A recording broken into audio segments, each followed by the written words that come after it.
Hello and welcome to part 2 of Healthy Eating 101. In the last video, we talked about micro versus macronutrients, calories, BMR, and some of the basic guidelines for determining what is a healthy diet for you according to the USDA. In this video, we're going to talk about what's on a nutrition label, and we're going to dive a little bit deeper into what happens in your body as you eat. So before you continue, pause me and go grab something that has a nutrition label on it. You'll find nutrition labels on any processed foods or packaged foods in the United States, as that is a government requirement. Okay, what happens when you eat? If you've already watched the milkshake experiment video that's in this week's module, you know a little bit about ghrelin at the very least. But I want to talk a little bit more about what happens as we eat. So as you learned in the milkshake experiment video, ghrelin is released when we are hungry. It's our I'm hungry hormone that's released by our stomach that signals the brain that we need to eat. But what happens when you do eat? So the milkshake experiment video talked about how we can psychologically manipulate our hormones into thinking that we've eaten more or less, but there's also some biology that goes along with that. So as you eat, whatever it may be, an apple, a milkshake, a burger, as you consume that, your body begins to break the food down in your mouth. Your saliva contains an enzyme called amylase that actually starts breaking down the carbohydrates, but the bulk of your food is actually broken down in your stomach by a various number of acids and hormones in your stomach that serve the purpose of breaking food down. So as you eat, your stomach expands, and as it expands, several things happen. So your stomach begins to release those acids that break down the food, starts to send food into the intestines. The intestines then release a hormone called incretin, which incretin's job is to tell your pancreas to release insulin. So as you're eating and your stomach is breaking down food and it's sending it into your intestine, your body is trying to convert your food into a usable fuel source. And that usable fuel source that we can use right now as we're hungry and we need energy is called glucose.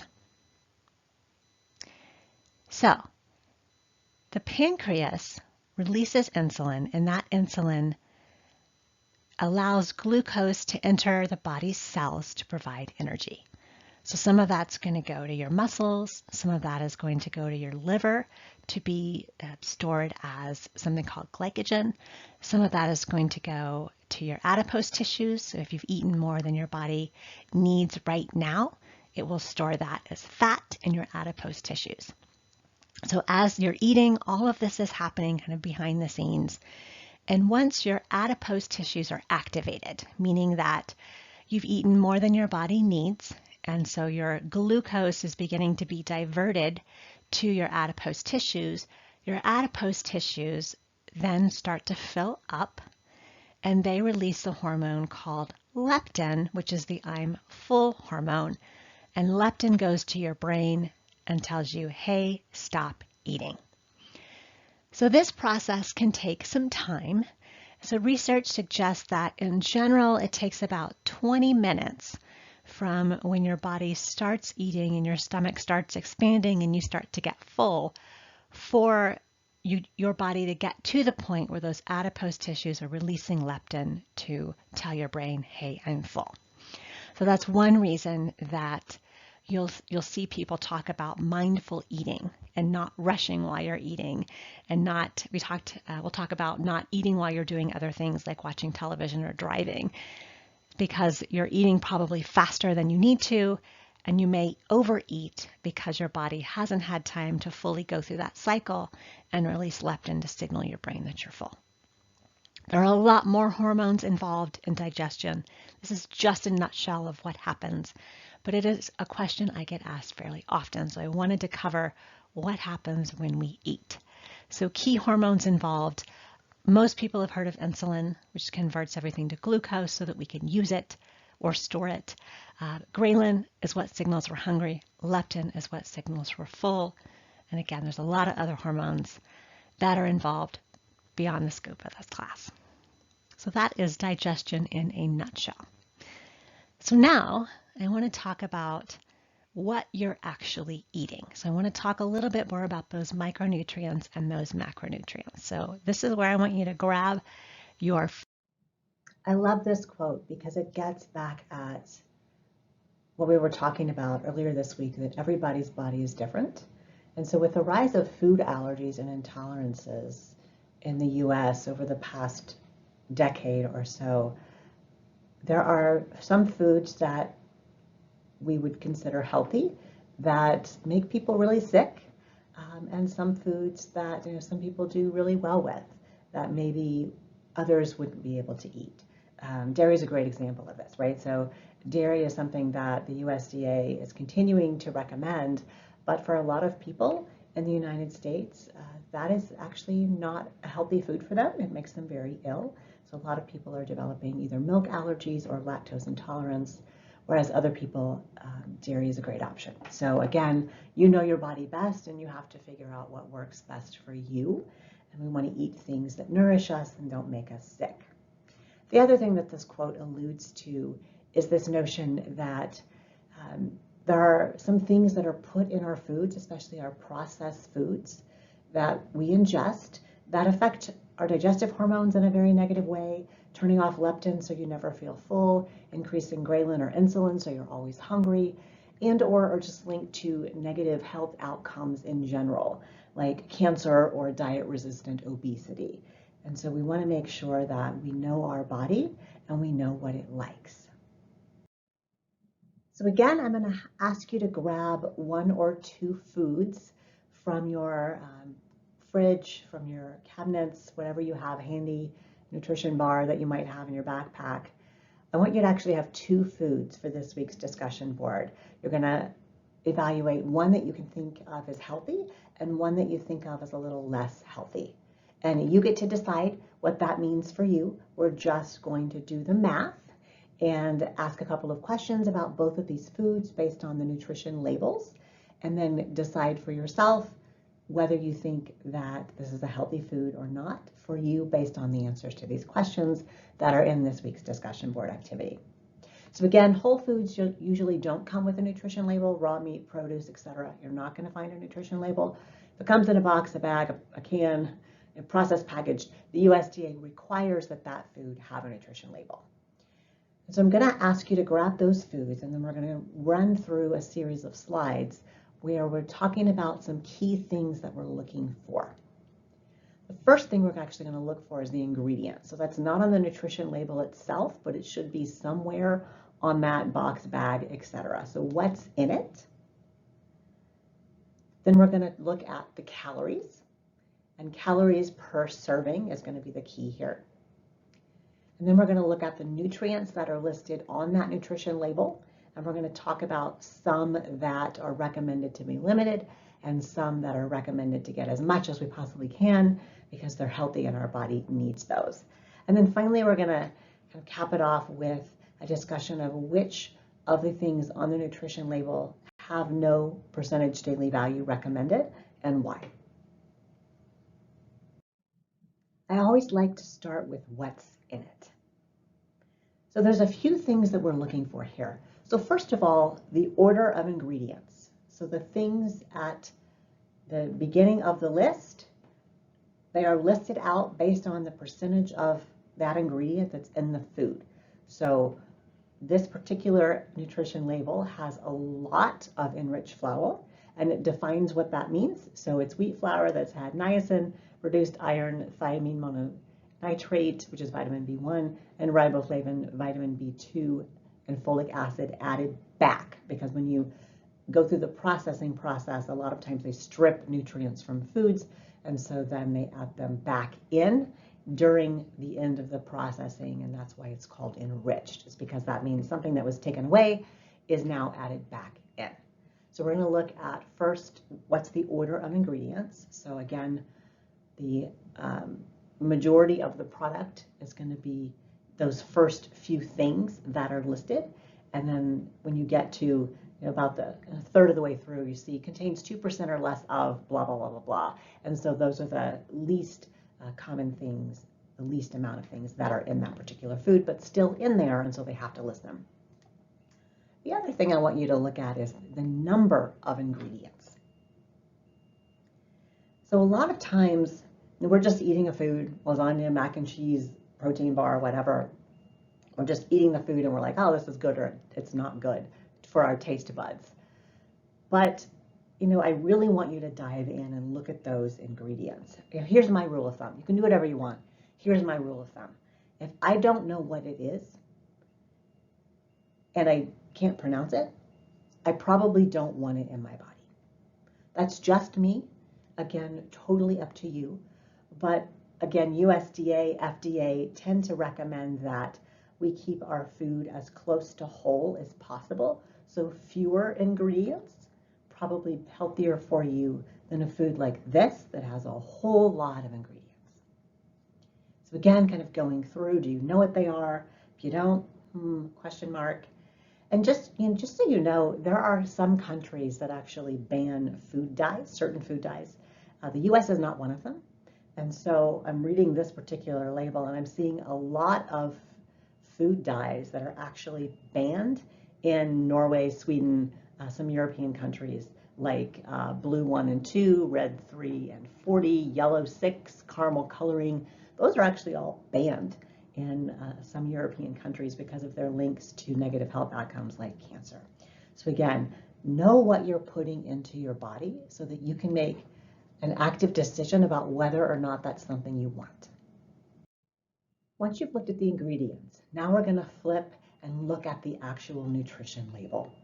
So I've got some guidelines of where to start. So after you looked at the ingredients, the first place you're going to go is actually for the serving information. Because sometimes the foods that we eat, we might think that one package is one serving, but that is often not true. So one of the big culprits here is ramen noodles.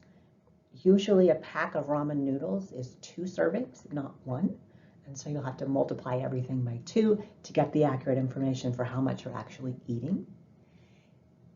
Protein bars, actually, even if they're really tiny and you're like, oh, this is just something I have in between class, look at the back, because sometimes one of those little bars is actually 2, 3, or 4 servings. So again, just know what you're putting in your body. So look at the serving information. This is lasagna. This is a box that actually contains 4 servings per container, but they just give the serving size for 1 serving or 1 cup in this case. If you eat more, you'll have to do the math. We'll talk about that in a minute. The second thing you're going to look at is number of calories in the serving. So just to give you a guide, according to the USDA, 40 calories is low, 100 calories is moderate, and 400 calories is considered high. So if we eat 1 serving of this lasagna, we're somewhere between moderate and high in our calorie count. If we eat 2 servings or more, then that's going to jump up quickly to high calorie food. You're going to then look at the nutrients. Those are all highlighted in yellow for you. We'll talk in just a minute about the ones that we want to maximize and the ones that we want to minimize in terms of health outcomes. And then you're also going to see in purple the percentage DV, or the recommended daily value for each of those nutrients. So again, guideline from the USDA based on a 2,000 calorie diet. If it's 5% or less, it's considered low in terms of the percentage of the daily value that you're getting. If it's 20% or more, it's considered high. So when we're looking at the percentage of daily value, this is definitely a high sodium food because you're getting 37% of your maximum recommended sodium intake in a day by eating 1 cup of this lasagna. But you're also getting 25% of your calcium. So high in calcium, also high in sodium, and high in saturated fat at 23% for 1 cup. So again, just things to be aware of. So I want to talk about the math here because, again, oftentimes we eat more than one serving of something. And so again, going back to our lasagna, it's a pretty small box. Most people are probably going to eat 2 servings in one setting and not 1. And so you can do the math, right? You just double everything in the single serving to the double serving column. And just a couple of things that I want to point out here. So I've kind of calculated a few things for you that weren't on that nutrition label. So in the third row down, I have calories from fat. That's one of the things I'm asking you to do in your discussion board this week, is to figure out where your calories are coming from. So remember, carbs and protein have 4 grams calories per gram, and fat has 9. And so we have 9 grams of fat, we multiply that by 9, and then we get 81, and then you double it for the double serving. So as you're going through, you just use those guides, right? Carbs and protein, 4 calories per gram, fat is 9 calories per gram. And you take that and then you do the math, and that's how you figure out where your calories are coming from when you are going through these foods. So again, just kind of a reality check. Remember, 5% is low, 20% is high. If we're eating 2 servings in one sitting, so our portion size is actually 2 servings, then now we are eating a food that's high in fat, high in saturated fat, high in cholesterol, high in total carbs, high in fiber, yay, high in potassium, high in calcium, and kind of getting there with iron. So kind of the good and the bad. But just be aware of what you are eating, portion sizes that you're eating versus the serving size of the actual food. So just so you have an informed decision about what you're putting into your body and see how you react to that. So there are a few nutrients that the USDA has a watch on in terms of things that they really recommend that we try to limit in our diets. And again, everybody's body is different. I'm not telling you what to eat, but when we're looking at the USDA, the American Heart Association, the American Cancer Society, American Diabetes Association, and all of the big organizations that are connected with food choices and health, and how that links to health outcomes like cardiovascular disease and cancer, there are a few things that they agree on. And that is to limit saturated fat, to limit trans fats, to limit your sodium, and then to limit your sugar, especially your added sugar. So I actually want to go into that for just a minute. So you'll notice that sugars now have 2 lines on the nutrition label. So your total sugars, and then it will have below that includes whatever grams of added sugar. And so total sugars is going to be everything. It's going to be naturally occurring sugar, and it's going to be whatever's been added in the processing process. So for our lasagna, it has 6 grams of naturally occurring sugar, probably from the tomatoes, I would guess, and no added sugar. But sometimes your nutrition label will have like 18 grams of sugar, and 14 of those will be added sugars. And so added sugars, again, were put in during the processing, and they are not naturally occurring. So again, going back to what we talked about earlier this week, talking about health, part 1, the American Heart Association, recommends that for men, you're limiting yourself to about 36 grams of sugar a day, and 25 for women. And so this would be 6 grams of that if you had 1 serving, 12 if you had 2. So coming out with more recommendations on things that they're just kind of have a watch on that they want us to limit in terms of the links between saturated fat, trans fats. We'll talk more about that one in a minute. Sodium, and then sugar, especially added sugar, when it comes to health outcomes. But again, always, you know your body best. Everybody's body is different. There are also a couple of things that the USDA and those other organizations we were just talking about recommend that we get more of. So at least 100%, rather than limiting, we're actually wanting to eat more of those. So that is dietary fiber. It does some great things for your colon. So we want to make sure that we're able to kind of keep everything clean and keep everything moving through your system and improve the health of that microbiome. And then your micronutrients in terms of your vitamins and minerals. We want to make sure that we're getting enough of those. You may take a multivitamin mineral supplement. That's great.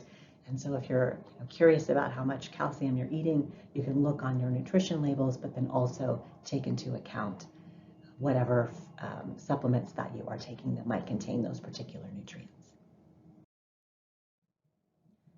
Last but not least, I want to talk about the 3 things that have no percentage daily value. The first is trans fats. So trans fats were actually an artificial fat that we created, mankind, scientists created in the 50s and 60s.